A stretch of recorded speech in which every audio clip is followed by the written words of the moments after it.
ევროპარლამენტი, რომელიც მსჯელობს ხვალ უკვე რეზოლუციას მიიღებს ევროპარლამენტი და იქ საუბარია უკიდურესად მკაცრ ტექსტზე, შენ ექსკლუზიურადაც მოიპოვე თამარ ერთ-ერთმა პირველმა ეს ტექსტი და იქ საუბარია ისეთ სახელებსა და გვარებზე, რომელთაც ელით სანქცირება, მე ამაზე გავაკეთებ აქცენტს თქვენ დანარჩენზე მერე, ესე იგი ირაკლი კობახიძე, შალო პაპუაშვილი, გომელაური კალაძე, ღარიბაშვილი, ასევე ოჯახის ყველა წევრი ივანიშვილის, ასევე ბიზნეს, ასე ვთქვათ, სექტორი, რომელიც მას მხარს უბამს და უმაგრებს და პროპაგანდისტებიც არიან ამ სიაში.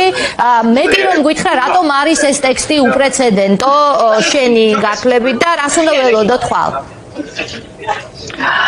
სოფოკი ბრიუსელიდან გერთვებით ამჯერად მართალია, რაც დაასახელე მე დღეს დილიდან ორმა განსხვავებულმა წყარომ მომაწოდა რეზოლუციის დრაფტი და რომ დავადარე პრინციპში იდენტური ტექსტი იყო და ამიტომაც თავისუფლება მივეცი რომ რაღაცა სხვადასხვა პოსტი დავწერე იმაზე თუ რა შინაარსი აქვს ამ რეზოლუციის დრაფტს.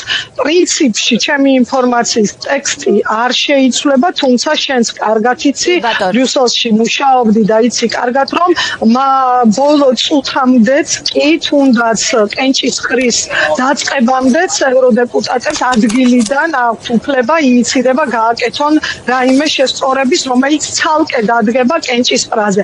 ამიტომ დაველოდოთ მაინც საბოლოო ვარიანტს, მაგრამ თუ კი ვიმსჯელებ იმ ვარიანტით, რაც ჩემს ხელთ არის, ჩემთვის გასაოცარი იყო, ასე რომ ვთქვათ, ის wording-ი ბოდიში ამ ინგლისური სიტყვისთვის, ანუ ტონალობა, რა ტონალობითაც არის შედგენილი რეზოლუციის პროექტის ტექსტი და ძალიან თვალში საცემია, რომ თითქმის ყველა პუნქტში ისეთი სიტყვათა წყობა არის, რომელსაც არასდროს შევხვედრივართ საქართველოსთან დაკავშირებით.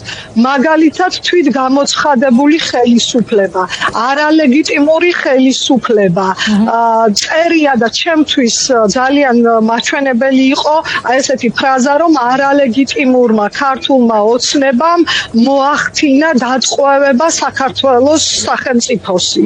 ანუ ამ ერთ ფრაზაში ცალკე არალეგიტიმური ხელისუფლებაა და ასევე დაწყვევებული სახელმწიფო. საუბარი არის იმაზე, რომ მოუწოდებენ არა მხოლოდ წევრ ქვეყნებს ევროდეპუტატები, არამედ ნახეთ ყველა, ანუ სხვადასხვა ასამბლეებს, რომელიც შედის როგორც ევროკავშირში, ასევე ევროსაბჭოში, რომ არ მოხდეს ქართული ოცნების ლეგიტიმაცია, გაგრძელდეს მათი ბოიკოტი და ეს იყოს დეკლარირებულად გაკეთებული. და ამ მხრივ მოწოდება არის ევროპული საბჭოს პრეზიდენტის მიმართ, რომ მომავალ საბჭოზე ბრიუსელში ევროკავშირის წევრი ქვეყნების ლიდერების დაპატიჟებული იყოს სალომე ზურაბიშვილი და ასევე ევროპული პოლიტიკური თანამეგობრობის შემდეგ შეხვედრაზეც დაპატიჟონ სალომე ზურაბიშვილი. ტრადიციულად ამ შეხვედრას საქართველოსთან ყოველთვის ესწრება პრემიერ-მინისტრი, ეს იყო თავიდან ირაკლი ღარიბაშვილი, ბოლოს კი უნგრეთში ჩვენ ნახეთ ირაკლი კობახიძე. სოფო, რაც შეეხება სანქციებს, აქაც ფრიად გაოცებული დარჩი, იმიტომ რომ გუშინ მე ვნახე, სანამ გამოქვეყნდებოდა ოფიციალურ ვებგვერდზე სხვადასხვა პოლიტიკური ჯგუფების რეზოლუციის დრაფტები და იპიპის მაგალითად და განახლებული ევროპის დრაფტში, რა თქმა უნდა, იყო სანქციებზე საუბარი და გვარებიც იყო მათ შორის ივანიშვილი, თუმცა ასეთ ფართო სპექტრს ამდენ გვარს საბოლოო ვარიანტში მე პირადად მაინც არ ველოდი. და როგორც შენ აღნიშნე, ანუ სეგმენტებად არის დაყოფილი.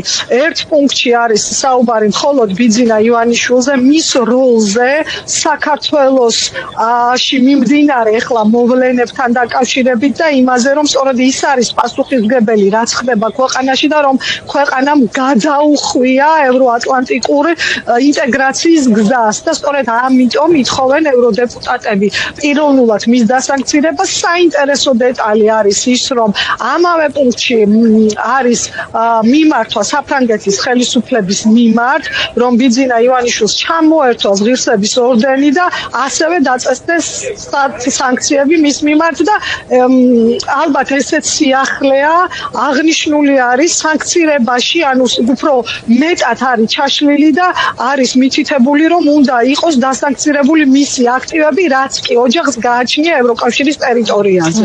სხვა მუხლი არის ასევე სანქციებთან დაკავშირებული, სადაც შენ როგორც თქვი, აი ესე ჯგუფებად არის ჩამოთვლილი ის ბიზნესმენები, ასევე წერია პროპაგანდისტები, აი ეს სიტყვა, ჩემი სიტყვა არ არის ამ დოკუმენტიდან და ისინი მისი ახლო გარემოცვა მასზეც ვიზეთ დგას რეჟიმი. სხვათა შორის სიტყვა რეჟიმიც არაერთხელ არის ნახსენები. და აი ამ აქ ვასილ მაგლაფერიძე, თინათინ ბერძენიშვილი, ირაკლი რუხაძე, კახა ბექაური, ხო? ამ პროპაგანდისტების ისევე როგორც მისი მთელი ოჯახი, შვილებიც არის ჩაწერილი და მისი ახლო გარემოცვა. ბიძინა ივანიშვილს გულისხმობ, ყველა აქ არიან ჩამოწერილი. უცხოდა პირველი ალბათ შენს დამემოწმები იყო სოფო ის, რომ მედიაც არის ძალიან გამიჯნული და პირველად ხდება ქართულ საქართველოსთან დაკავშირებულ რეზოლუციის დრაფტში, რომ ერთის მხრივ აღნიშნული და სახელობითად ჩამოწერილი არის კრიტიკული მედია, რომელიც ძალიან დიდი გამოწვევების წინაშე დგას, როგორც ამას ამბობენ ევროდეპუტატები, თუნდაც ფინანსური გამოწვევა და ეს არის დაწერილი დოკუმენტში და მეორეს მხრივ დეპუტატები მოითხოვენ იმ მედია მფლობელების დასანქცირებას, რომელი მედიებიც არიან სიმპათიზირებენ ორი განმარტება სიმპათიზირებენ და პირდაპირ პროსახელისუფლებო მედიებს წარმოადგენენ და ავრცელებენ დეზინფორმაციას და აქაც სახელდობრივად არის სამი მედია დასახელებული. თამარ, ძალიან დიდი მადლობა ამომწურავი ინფორმაციისთვის, ჩვენ დეტალებისთვის ხვალაც შეგეხმიანებით, რასაკვირველია, ერთადერთი დაზუსტება ძალიან მოკლედ, მთავარი მოთხოვნა არის ახალი არჩევნები. სოფო, ახალი არჩევნები და კიდე ერთზე გავაკეთებდი ძალიან სწრაფად აქცენტს. პატიმრებს თავი დავანებოთ, სოფო, შენ ძალიან კარგად იცი, რომ ორმხრივი ურთიერთობის ამოსავალი დოკუმენტი არის ასოცირების შეთანხმება.